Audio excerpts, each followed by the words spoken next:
সকালটা যেমনই হোক ঠাকুরের মুখ দর্শন করার পরে না মনটা একেবারে শান্তি পেয়ে যায়। জানি না সেই ঠাকুর তো কিছু বলতে পারে না, কিন্তু ওকে দেখেই না আর ওর ভজন বা গান শোনার পরে মনটা একেবারে শান্তি হয়ে যায়। পৃথিবীকে যাকে আমি সব থেকে বিশ্বাস করি সেটা হচ্ছে ঠাকুর। জানি না ওকে আমি কিন্তু দেখিনি, তবু বলছি কেন বলো তো, ওকে যাই বলো না কেন ও কোনোদিন কাউকে বলবে না, সেটাই সব থেকে বিশ্বাসের কাজ। আজকাল তো বিশ্বাস কারো কাছে পাওয়া যায় না, শুধু ঠাকুরকে ছাড়া। তো মা বাবা তো আছে সবার আগে, কিন্তু তারপরের স্থানটা হচ্ছে ঠাকুরের। তো শুভ সকাল বন্ধুরা, ছোটদের ভালোবাসা এর বড়দের আশীর্বাদ নিয়েও আজকের ব্লগটা শুরু করছি। সকালে উঠেই দেখলাম যে মা প্রতিটা ঘর ঝাড়ু মেরে উঠানটাকে একদম পরিষ্কার করে ঝাড় দিয়ে দিলাম। আর দেখো তোমরা যে সাইডে একটা গাছ দেখতে পাচ্ছ না, এটা কি বলো তো? একটা সেই দাদার সময় আনছিল যে এই হাঁড়িগুলো আনতে না 12-13 দিনের, তো সেই হাঁড়িগুলো একটা ছিল, তো ওটাতেই না আমি গাছ লাগিয়ে দিয়েছিলাম।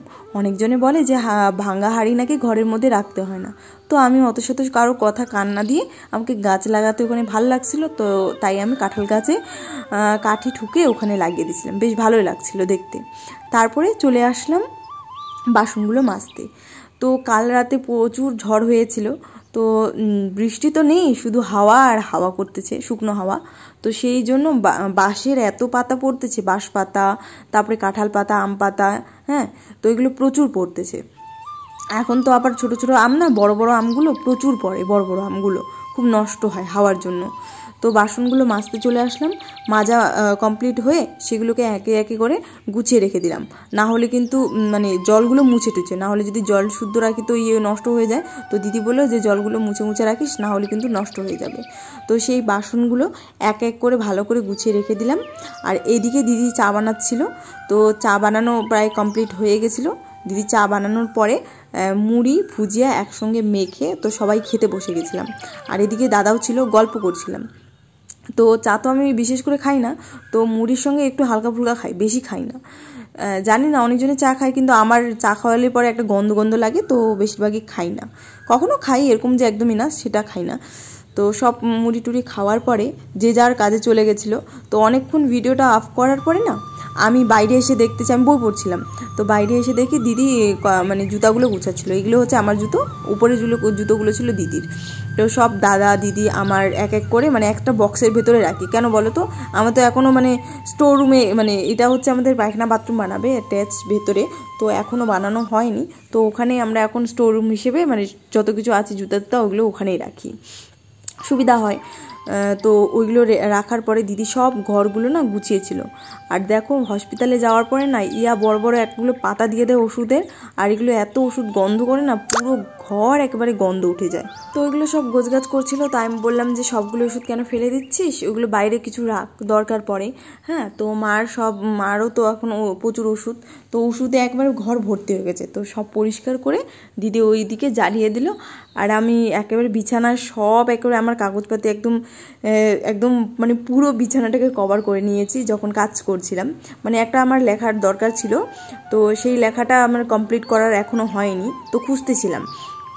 তো সেই আমি কাজগুলো করতেছিলাম, আমার কাজে আমি ব্যস্ত, এই জন্য না আমার প্রত্যেক দিন আমার হয় না, মানে এই করতে ও করতে, মানে এক যে শুধু ভিডিও বানাবো তা তো নয়, অনেকগুলো কাজ থাকে মানুষের।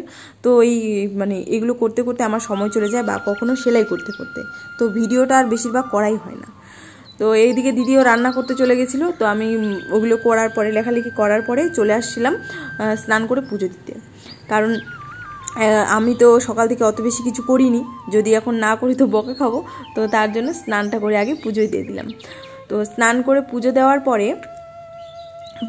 না আবার নিজের কাজে লেগে পড়েছিলাম, সেলাইয়ে। তো কদিন থেকে তো আমার স্কুল মানে ডিউটিও বন্ধ খোলা ছিল, তো যে সেলাইগুলো ওইগুলো বাকি ছিল। তো সেলাইগুলো করার পরে মানে পুজো টুজো দেওয়ার পরে সেলাই একদম বসে গেছিলাম। তো পুজো দেওয়ার পরে না ঠাকুরটাকে আমাকে এত ভালো লাগছিল যে দেখে মনে দেখেই যাই নিজে সাজানোর পর, তার জন্য তোমাদেরকে একটু দেখিয়ে দিলাম। দেখো এটা হচ্ছে আমাদের গোপলু, মানে ছোট্ট, ভালো লাগে, আমাকে খুব ভালো লাগে ওকে।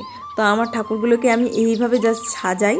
হ্যাঁ, এইবার কালকে একটু বেশি কম ফুল দিয়েছিলাম, না হলে আমি একদম ভরে ভরে দিই, ঠিক আছে, কিন্তু অত বেশি দিই না, মানে যতটা দেওয়ার অতটাই দিই, যেহেতু গাছে প্রচুর ফুল ছিল তার জন্য দিয়েছি, যদি না থাকতো আমি 2টা করেই দিই। তো তারপরে এবার রাত হয়ে গেছে, রাতের রান্নাবান্না করছিলাম আমি, কেন দিদি সকালে করছিল। তো দিদি বলছে কি আমার শরীরটা ভালো লাগতেছে না, এখন রাত্রিবেলা তুই রান্না কর। তো ভাত ছিল, জাস্ট খালি অল্প ভেন্ডি আর আলু তরকারি করলাম, আর মাছ ছিল কপিস। তো সেই রান্নাটা কমপ্লিট করার পরে আমি রান্নাটা কমপ্লিট করে নিলাম। কমপ্লিট করার পরে যে ভাত তো ছিলই, মার জন্য গলা রুটি বানিয়ে দিয়েছিলাম। মা তো রাত্রে রুটি খায়, তো রুটি না, এবার গলা রুটি বানিয়ে দিই বেশিরভাগ করে। তো মাছগুলো দিয়ে দিলাম ঝোলে। সবজি তো প্রায় রেডি, আর এদিকে দিয়ে স্যালাড কেটে নিয়েছিল। রান্নাবান্না তো কমপ্লিট, এখন খেতে যাব। তো চলো আজকে ভিডিওটা এখানে, টাটা।